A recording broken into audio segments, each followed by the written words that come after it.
What an awesome feast. Praise Yahweh. And if everybody doesn't realize it, we're in the 15th book of Yisrayl. Since it doesn't have a part, I guess it's part 1. Starting in chapter 5, page 46. Looking at verse 3, Pastor says, I say rejoice that you have been called out of this world. You know, sometimes I don't know that we think about that often enough. What it means to be called out of this world and how awesome an opportunity that is for each and every one of us. All of the high people in the world that we could think of right now, not one of them is here. It's us. If there's nothing else to rejoice about, that should be plenty. We're here. Some of us longer than others, but we're here. Pastor calls that a miracle. It truly, truly is. You know, one of the reasons we were called to the House of Yahweh was so that we could learn to rejoice. Think about what that word means, rejoice. It's a different word than be glad, be joyful. You know, it's a different word, rejoice. Rejoice when we go through bad things. Rejoice when we go through beneficial things. Rejoice when we have a steak dinner at the feast or a hot dog or whatever you think may be one of the lower things on the food chain. But it's clean. It was prepared from the heart by people who care about one another. It was your brother. It was your sister. It's our family members that are feeding us, that are making things. The cows eat grass, turn it into meat. That always just amazes me. I hear that I got sheep. I hear the sheep chewing.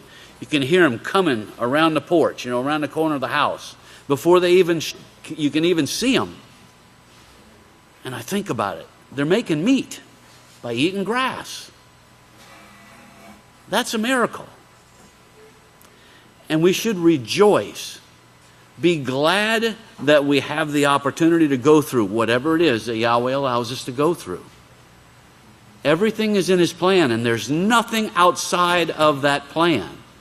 And if we truly believe that Yahweh is in control of everything, then rejoicing through anything should mean something to us. Not just words.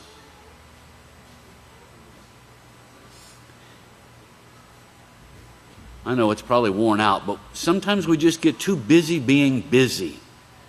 Think about what we go through. Think about what's taking place when we're dealing with a situation of any sort, whether it's a joyful one or not. Think about it. Because another part of why we're here is because we're reaching the world. We're reaching the world. You know, Pastor mentions at times, and it's on the prophetic word and the calendar, and you know, you see his picture and maybe Francis's picture. You see the House of Yahweh on Times Square, that big screen. And I've heard someone ask, I've had someone here ask me before, so, big deal. Nobody in New York City looks up to see any of that anyway. That may very well be true. It might very well be true in most cases, or in some cases. But if it wasn't there, Yahweh wouldn't have anything to work with to inspire someone to look up. And maybe all they do see is the name Yahweh, or maybe they do see Pastor's picture. And when the time is right and Yahweh's plan, because He is in control of everything, then it's going to mean something to each of those individuals that did look up. But it's there because we've all helped to put it there. We all had a part Even though we didn't even know it was going to take place, we still had a part. And that's part of why we're here. That's part of what Pastor calls quite a miracle. And it's one that he promised us. He prophesied that he would call certain ones. Look around the room. Look in the mirror. You are those certain ones. He prophesied that he'd call certain ones to his house, and from his house the word of Yahweh would go out to all the world. That's pretty awesome. It's truly amazing what Yahweh can do with us. And if Pastor can work with us, we should be able to work with one another.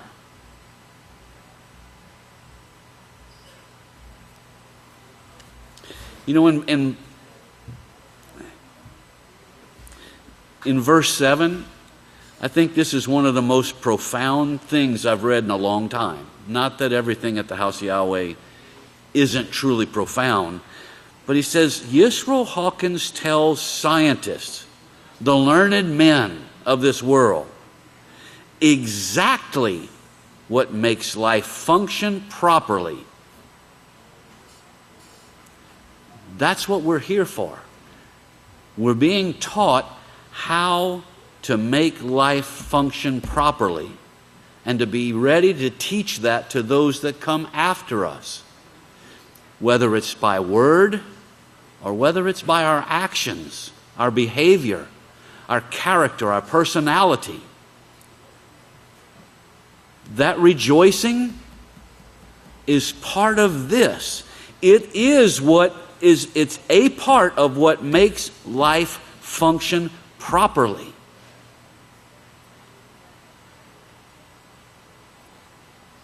The words that come forth from Pastor aren't just words, they're life.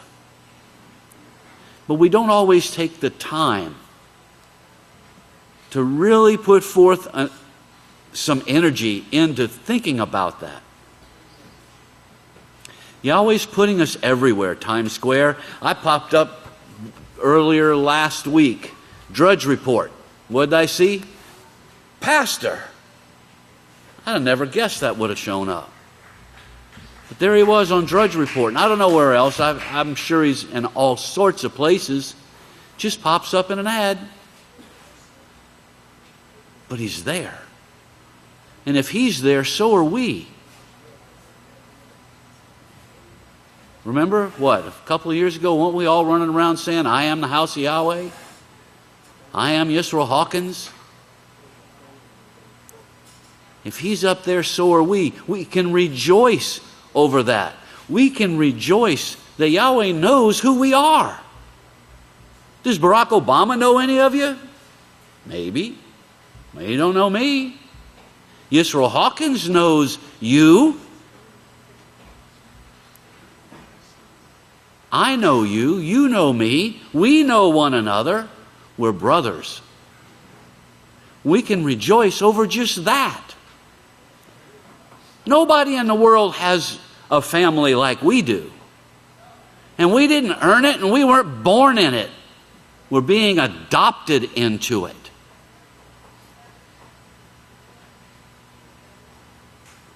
That's pretty miraculous in and of itself. In verse 9, Pastor says, there is only one place shown in Scripture to achieve salvation and shows proof in a newsletter. And look around. Who's here? It's you. It's your brother. It's life. It's exactly what makes life function properly. And you know, we keep hearing, 1934, knowledge increased. The knowledge of man has increased, and we talk about nuclear bombs and computers. But what about the knowledge you've achieved since you've been at the House of Yahweh? Hasn't your knowledge increased? Of course it has. Isn't it still increasing every minute of every day that we pay attention to what we have here at the House of Yahweh? our knowledge is increasing. You're light years ahead of the scientists in universities. You know more than they know. They may have a PhD, a doctorate. You got something better. You got Yahweh's name at the end of yours. Verse 14, Pastor goes on and shows exactly what makes life function properly. He talks about salt. He says, does high salt diet combat infections? He's reading from an article. And Pastor says, and they prove it does. Dietary salt could also have immune boosting effects. Humans may also stockpile salt at infection sites. So when you cut yourself on something not really clean, we thought about the white blood cells going there to start doing battle, with all the creepy crawlies that we don't want in our body. But salt goes too.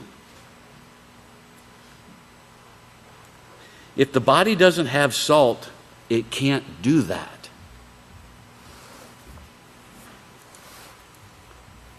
Pastor goes on in verse 15.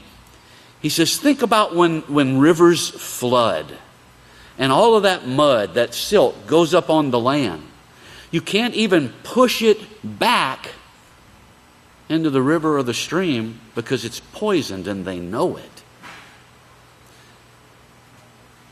Some of that land can't be reused again for 10, 15, 25 or more years.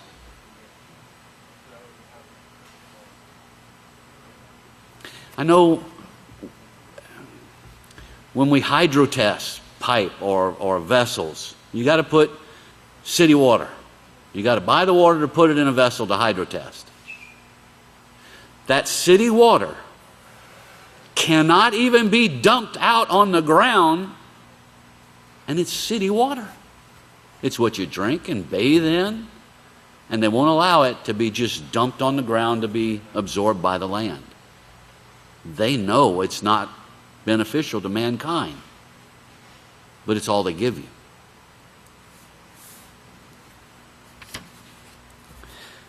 A clinical pharmacologist, verse 18, he noticed that even mice on low salt diets had unusually high salt concentrations in wounded skin. And Pastor asks a couple of questions. He says, now, how would they know? How can salt think? A crystal. Can salt think? It goes to where a wound is on our body. It protects us as we perspire. It comes out and it protects us. When we bathe or shower, we spray some salt water on us. We put it in our laundry. There's a purpose. It's exactly what brings forth life properly to mankind. This same pharmacologist noticed that salt on low salt diets had unusually high salt concentrations in wounded skin. When you get a wound, the salt in your body starts rushing to that place. How would you explain such a thing? Rejoice and be exceedingly glad that you didn't get off of salt. There's something else to rejoice about. Verse 19, the salt, your body rushes it to the place. You're so wonderfully made, brethren. If you could just think of what's going on in your brains and in your hearts and how your body reacts to a wound or an infection. And what do doctors do? They give you antibiotics. And if that one doesn't work, they give you another one. You think antibiotics works the same way as salt? I don't think so either. The body takes care of itself when it's healthy. A healthy body does. But it can't be healthy unless you eat salt. Have salt within yourselves and rejoice. So in order to rejoice, we need to have salt. We need to have salt. Everybody, we all should remember that we've been taught that a human cell in your body can't have cancer if it's got salt in it. You know, these scientists, they never know what a fact is. Even when they say it's a fact, it's not necessarily one. But they hypothesize that the body was shuffling salt to infected skin to protect against invaders. In other words, we are salting our cells in order to protect ourselves, is what this microbiologist said. It's amazing. The body knows what to do with turmeric. It knows what to do with salt. It knows what to do with cinnamon. It knows what to do with butter. It knows what to do with honey. And Pastor gets into honey here as well. And Pastor says, in verse 36, have salt within yourselves and you will rejoice. That's pretty plain and clear. And then he goes on right after that statement of fact. What did Yahweh say to Cain? He said, why are you so angry, Cain? Why are you so angry? Who is he saying that to today? Francis, why are you so angry? But from time to time, could we say that to ourselves? Me, why am I so angry?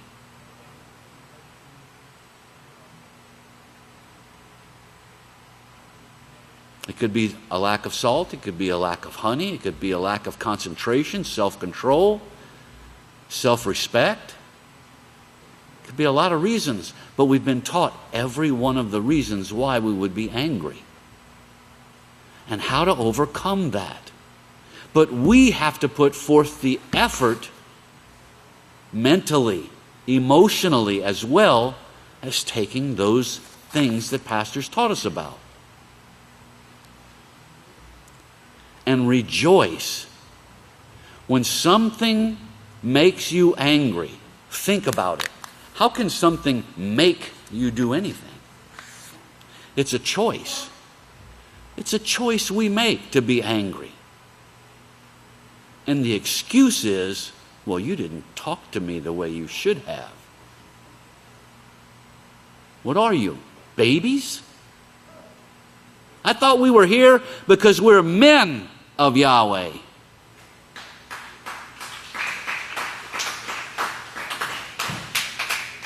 I won't talk to you the way you want to be talked to from time to time.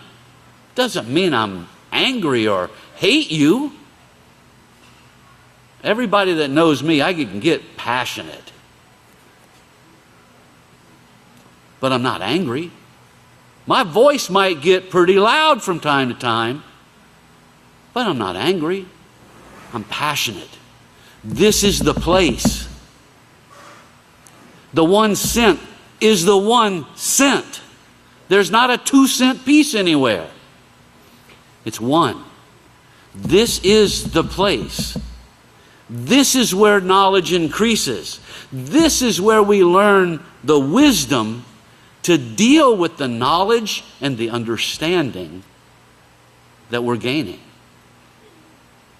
The world only gets knowledge and parts, pieces, and bits of understanding. And they have no wisdom how to use it. That's what we're here for. When we allow ourselves to make the choice to become angry, are we proving to the microorganisms that we should be trusted? No. Pastor says in verse 39, it's actually a law to eat honey. If Yahweh says it, it's a law, and you should put it in your book as law and practice it. He says honey is healthy. That's what the Savior said. And that's what the Scriptures show.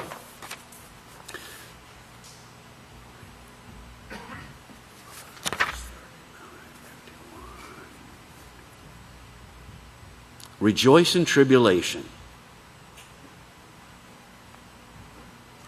Rejoice in tribulation. Oh, that dang supervisor told me I got to do this, and I got to do it just this very way. I'm being so persecuted. Why aren't you just considering it as being instructed how to do something right by the one who's responsible for what you do?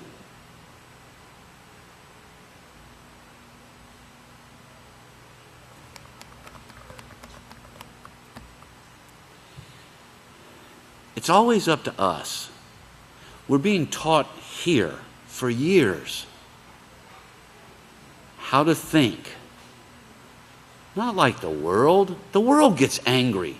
Remember, Francis, why are you angry? George Bush, John Kerry, you put a name.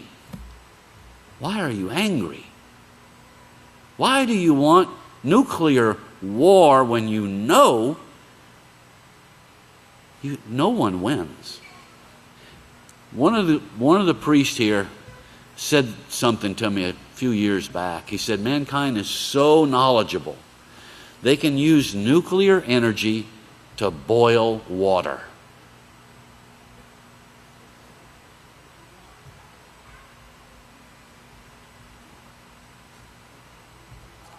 Rather limiting, isn't it? We can use propane to boil water, and it doesn't poison the earth. Think about what knowledge, understanding that you're gaining here, and the wisdom to utilize it. Wisdom means making the choice not to be angry at your brother, your wife, your son, your daughter, your sister, pastor. To make the choice to not be angry. It didn't matter what they did to Yeshua. It didn't matter. Why should it matter what I do to you or you do to me? We all have a bad moment from time to time. Maybe I do bark at you, or I don't say shalom, or maybe I didn't raise both my hands and, bow down when you passed. It's not on purpose. I meant no disrespect, just like I would hope I would not think you meant me any disrespect. It's a choice. Everything that we learn here, we need to practice. We need to read. I know when we counsel brand new men that are just asking questions about the House of Yahweh, the first thing I ask them to do, and as well as the other priests that I work with, read whichever booklet it is that we've instructed them to begin working in. Read the first 5 pages at least 6 or 7 times in the next week. But read it slowly. If you don't get it all read 5 or 6 times by the next Sabbath, just tell me. But read it for what it says. Yahweh has a mouthpiece. Yahweh has a spokesman. And his name is Yisrayl Hawkins. And everything that Yahweh is teaching Yisrael, he's teaching us as quickly as we can absorb it. What are we going to do? Get angry because he's not teaching it to us fast enough? Isn't that our opinion? Isn't that the same thing when we get angry at one another?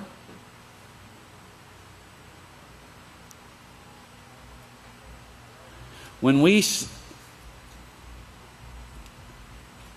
complain, are we rejoicing? Or is it somewhat opposite of one another?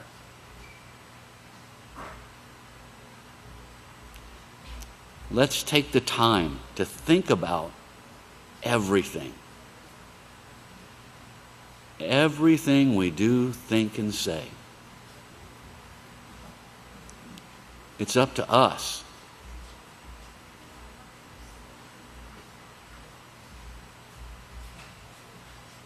You can't bring me into the kingdom, and I can't bring you into the kingdom. We have to practice righteousness in order to enter into that kingdom. It's up to us. It's not my fault you didn't do this. It's not your fault I didn't do that. We're men of Yahweh. We need to live like men, make choices like men, and stop being blown around to the left and to the right and up and down with every wind of doctrine, every thought that comes from our imagination. It needs to line up with what we're being taught, not what we think we know. You're awesome. Each and every one of you. You all have a place. I don't want to say it's like a puzzle, but that's kind of the picture in my head. We are each a piece. And I haven't seen the finished picture of what it's going to look like yet, but it's got to be awesome. And each one of you is a part in that picture. We're going to be upset because one of us is a piece of grass and another one's a piece of a cloud. Think. And if you'll all please stand, it's my great honor to introduce to you the next speaker, the great Kohan, David Hiram Hawkins.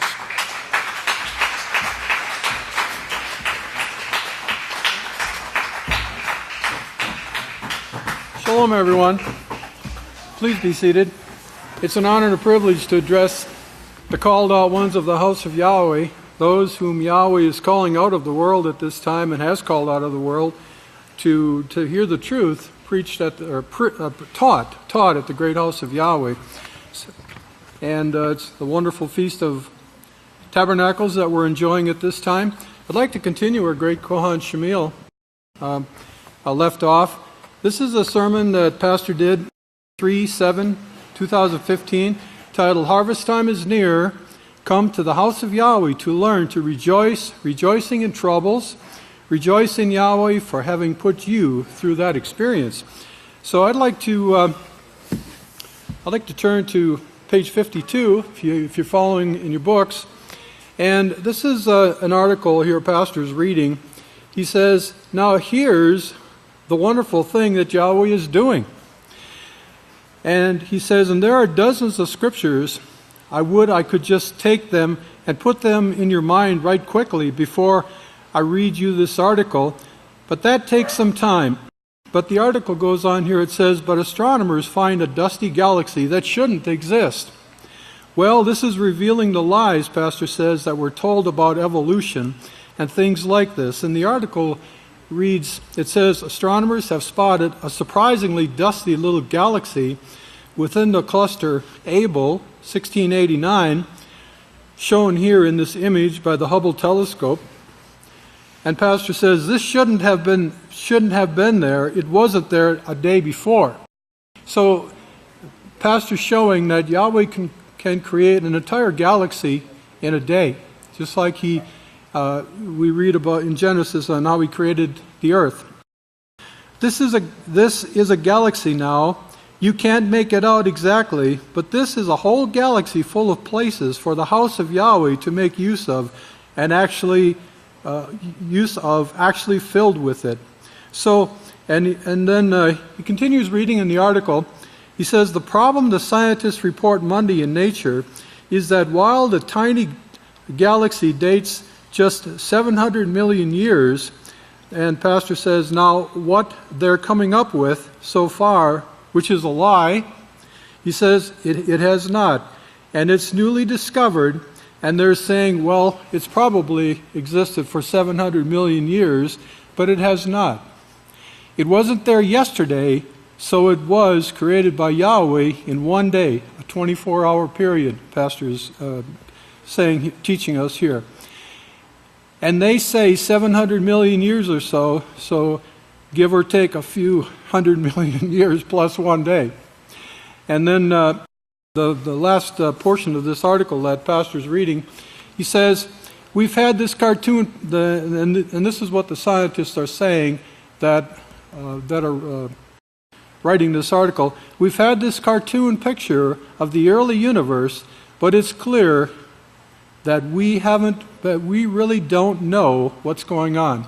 So science knows a lot, but they don't know the true wisdom of Yahweh that we're learning here at the Great House of Yahweh. So I'd like to move on to another topic here. This is, and Pastor's saying here, I want you to go over to Exodus 20, verse 20. That's an easy one to remember. Exodus 20:20. Moshe received the great wisdom of Yahweh in friendship, and gave it to the people in the first verses of Exodus chapter 20. And of course, he's referring to the Ten Commandments. And of course, here at the feast, through the wisdom of Yahweh's last day's witness, there's now a great banner on 603 that is being lifted up to the world, showing them the great wisdom of Yahweh in these 10 commandments. And these 10 laws right here, you couldn't find more perfect laws to have friendship with, even in Follywood, he says. And that banner being lifted up to all the world, that's Isaiah 13, chapter 13, verse 2, and it's been read several times already this feast. Now I'd like to go down to verse 57. And it says, the Catholic Church, the Pharisees, Sadducees, Essenes, and Herodians that moved to Rome, destroyed the temple, sent their Roman army to destroy the temple, didn't want you to see. They brought the book of Yahweh to Rome and hid it for 1,500 years. We know that the priest had the book of the law in at the house of Yahweh in Jerusalem, and so Pastor's saying they moved it to Rome, and they hid it for 1,500 years. And Yahweh said in the last days, my house is going to preach this. So Yahweh had plans for it to reappear in this time period, this generation only. And of course, it's here, and we're reading from it. And this is the great book of Yahweh that the House of Yahweh has published. I think it was back in 1987, I believe. Hopefully that's correct. But this is what Yahweh gave to Moshe. He gave it to Adam to begin with. His son preached it, Abel. What this galaxy is named after, well, at Abel goes forth the message today, as Yahweh said it would. Well, you see these 10 commandments. This is the wisdom, the great wisdom of Yahweh, that he gave to Moshe and said, you take this and live by it, and you will have peace. Going over to page 54 here. Well, Pastor says, well, it's easily said. They didn't work, and now he's going into the tests and trials that we sometimes face. And Yahweh has brought us to his great house to test and to try us. He wants to know what we're made of. He wants to know how we're going to convert. And he wants us to make sure that we convert so that he can give us the great offices that he has promised to his house, to the 144,000 priesthood. Well, that's easily said, right? They didn't work in a hot kitchen where they had sweat running down. They didn't work in the goat barn, surely, or out in the milk lot. Well, I'm afraid they did. Every generation, every house of Yahweh had needs to provide food for their people, clean food.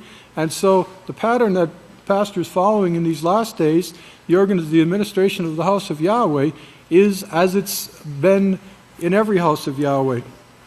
Well, I'm afraid they did. In fact, the first school that is mentioned is being a sizable school where everyone was living, took care of themselves and raised their own food. They drank raw milk because they didn't have that expensive machine that they want to sell.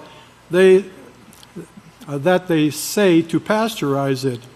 The pastor, quotation marks around the word pastor, the pastor on the 7 hills of Rome, by the way, so they pasteurized it. So now I'd like to show you the words that pastor's talking about here, or that the great overseer is talking about. Okay, hopefully you can see that. The top word is the word I just read, pasteurized, and the bottom word is what he's referring to, the process of pasteurization. So with respect to the word pasteurized, that top word there, he's talking about what Jeremiah, what the great prophet Jeremiah wrote in chapter 23, and in verse 21, he said, I have not sent these prophets, these pastors that pastor's referring to here, the overseer is referring to, yet they ran. I have not spoken to them, yet they prophesied. But if they had stood in my counsel, which they didn't, they rejected the laws of Yahweh, and had caused my people to hear my words, the law and the prophets, then they would have turned from their evil way and from the evil of their doings. So, what's being done commercially? What's being done commercially with milk products? They pasteurize it. The bottom word, and basically they're killing off the microorganisms that Yahweh put in fresh milk, healthy microorganisms from the cow milk, goat milk, sheep milk. And he says here, well, that's what they're getting when you go to the grocery. You're getting when you go to the grocery store and get some of this pasteurized milk. That's pastor authorized milk, the modified version. Well, he pasteurized that too.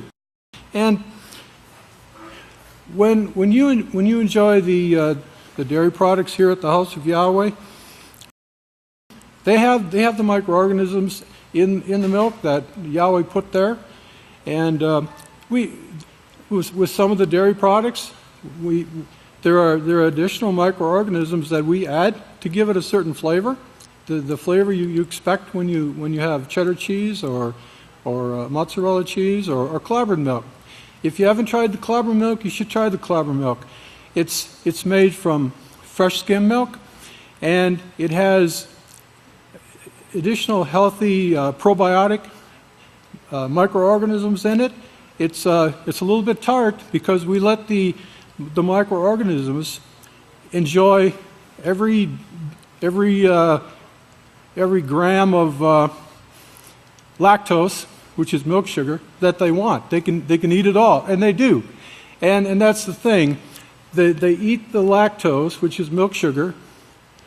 They eat the lactose to the point where there isn't any left. And so when you taste the clabbered milk, it's a little bit tart, isn't it? Yes, it's very, very tart compared to sweet milk, which is the milk that's not fermented, not cultured. So that's the difference. The sweet milk is the way it comes from the cow, pH close to 7.0. The clabbered milk, for example, the pH is down to about 4, about 4.3. So it's quite a bit more tart. So but mix a little honey in with it. Get your honey. Mix a little molasses in it. I like molasses in the clabbered milk. So they'll sweeten it up a little bit, and you'll really enjoy it. So that's what pastor's talking about here, but we do not pasteurize, P-A-S-T-O-R, the milk. We do not, as pastors, as the great overseer is talking about here. Okay, but getting back to the test, he says, I'm going to put you in a hot kitchen. Wow, do I have to go through that? Well, he put Daniel's companions in a fiery furnace. Think of how much hotter that was, the fiery furnace. That might have been what he was talking about. You think? Cooking food in an unrefrigerated area with no air conditioners? And then verse 62, well, these are the trials. These are the trials I know. And then he tells you after this, he says, rejoice. Rejoice. And we know that in Deuteronomy we're commanded to go to the place where Yahweh has chosen to place His name. Deuteronomy chapter 12, to keep the feast.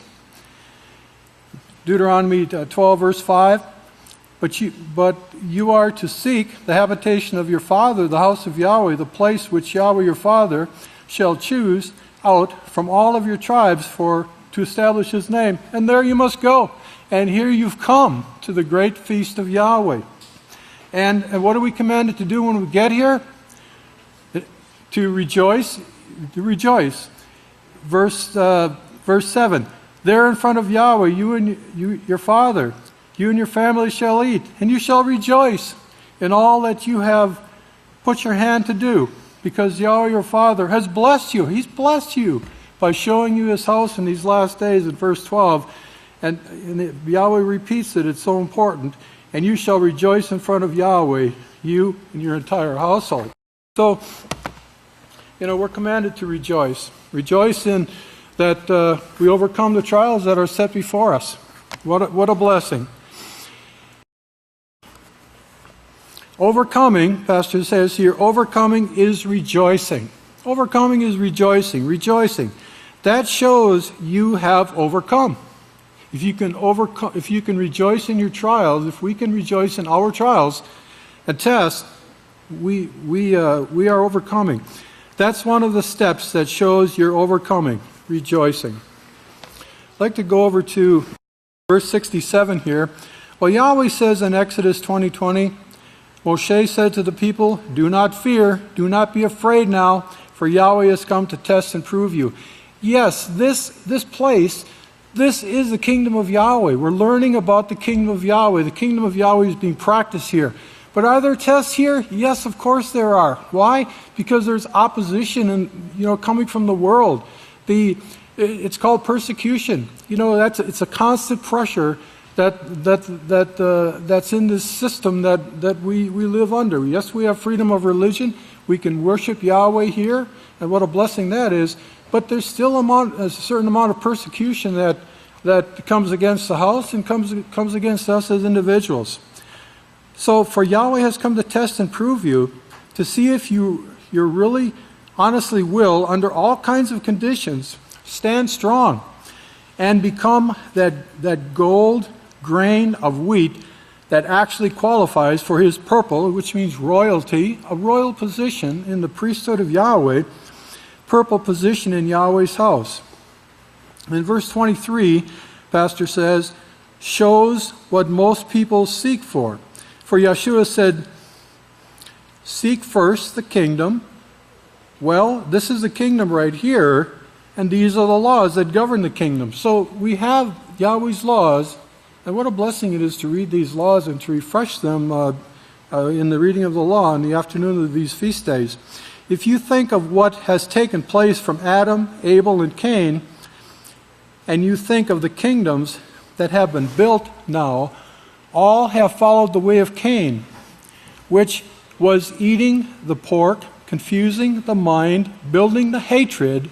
You saw the article about science now proving that people who eat pork have an aggressive attitude. An aggressive attitude. I remember when Pastor said in a sermon that eating unclean foods prevents us from building spirit holy. It prevents Yahweh from working with people eating unclean foods. And it takes you a while to get that aggressive attitude out, even hitting with the fist.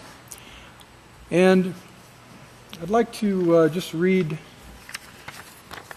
from the first book of Israel, chapter 5, verse 39.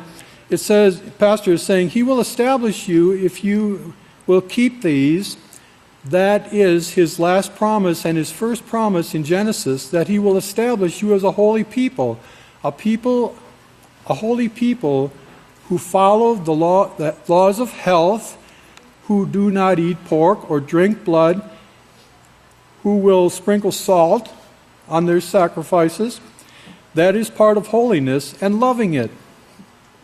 Loving to follow this way because it brings what you really want in life. Yes, this way, the way we're taught here at the House of Yahweh, brings what we really need and prayerfully what we really want in life. So, continuing here in verse 70, well, nobody who hits with the fist will get into Yahweh's kingdom. It's an aggressive attitude. It takes some fighting to get that controlled. He has put you to the test to prove you, and He's going to prove you. Yes, He's going to prove each and every one of us. He's not going to forget one of us. We can't hide from the tests and trials.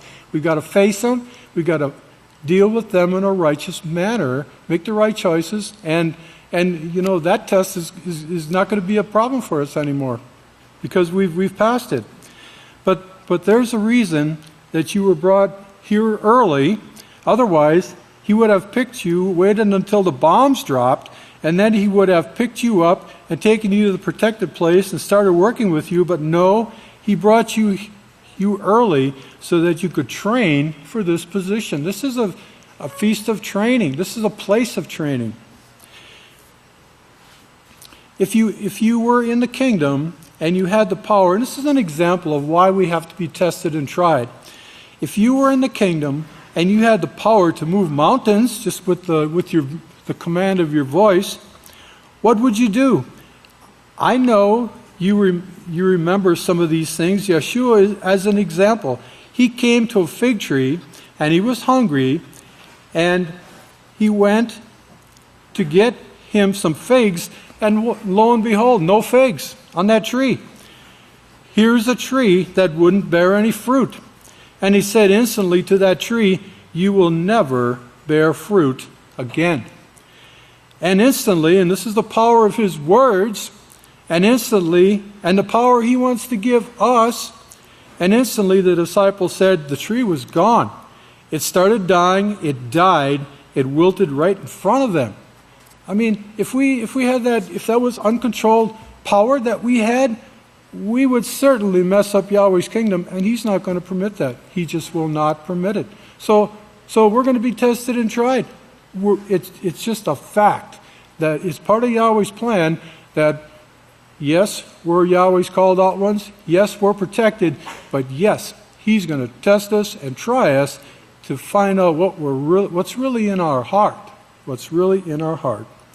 Now, if you had that power, Pastor says, and someone stepped on your toes, someone you didn't like to begin with because you were a little bit jealous of them or something, what would you do? I'm talking to adults as well as children. You can't fight, no fighting. And then over to verse 74, Pastor says, that's what the rabbis are doing, fighting among themselves. That's what the rabbis are doing. And then he goes on to explain who the rabbis are. And I think he's referring to he says the rabbis, what they call rabbis, are some leftovers that didn't go to Rome.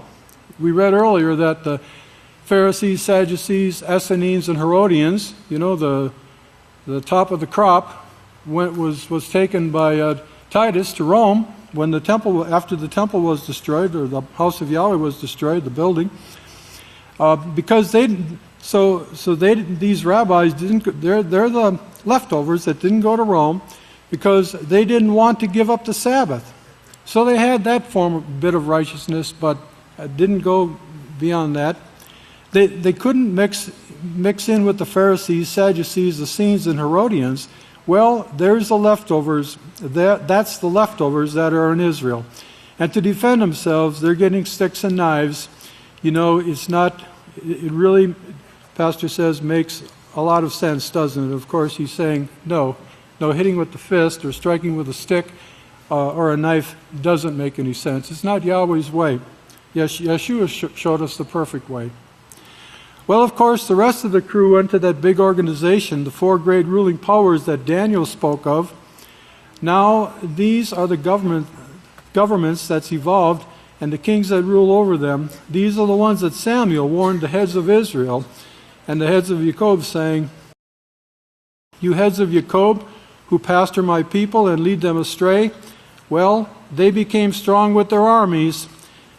They saw strength. They built a big army. And the Vatican today is They're the leader of the kings of the earth, so they have the armies of the kings at their disposal, the nations. They built a big army, one that could send out and captivate or capture the people, bring them to Babylon and to Rome. They split later and formed what we call the quartet today, but they're still practicing the same forceful attitude. We've got to force these people to follow our rules. I'd like to go over to continuing with the testing here in verse 82. Verse 82, when you pass through the fire, meaning you're going to pass through the fire, in other words, you're going to be tested. We're all going to be tested. We have to be. It's part of Yahweh's plan. Through the cafeteria that doesn't have any air conditioning, or the sanctuary that doesn't have enough heat, he says, I'm going to try you. I'm going to allow you to be tested. Don't turn back to these gods after the deceitfulness of riches, looking for comfort zones that you can spend your time pushing buttons to get entertainment, filthy entertainment that actually ruins the mind. Satan has perfected entertainment. She has absolutely perfected entertainment. Whether it's video games, whether it's television, she has absolutely perfected it. She's had, 60, 70 years to perfect it, and she has. The programming, it captures a person's mind, so don't turn it on, stay away from it. It's just a time waster. It's just an avenue that Satan provides to get into our minds and to keep us from overcoming. So don't go back to these gods after the deceitfulness of riches, looking for comfort zones that you can spend your time pushing buttons and getting entertainment, filthy entertainment, that actually ruins the mind. The filthy entertainment that they have, even on the telephones, yes, it's a telephone is like a computer. It's a wonderful tool, but if it's used incorrectly, it's a curse. Computers are wonderful. I love them for what they can do in processing information, and the phones are the same way. It beats the little handheld walkie-talkies that, I had one of those 15 years ago or 20 years ago, whatever. But I mean, but it's got to be used properly, or it's a curse to us. It can be a great blessing, but it can be a great curse also. The filthy entertainment that they have, even on the telephones.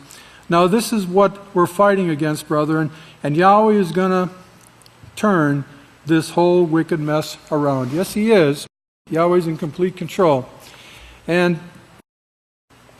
so then in verse 85, Pastor's talking about unity. He says, well, this unity in the kingdom, it's impossible to run without unity in a kingdom, it's impossible to run smoothly. Without unity in a house, you're going to have troubles. And there's been much wonderful information brought on unity recently.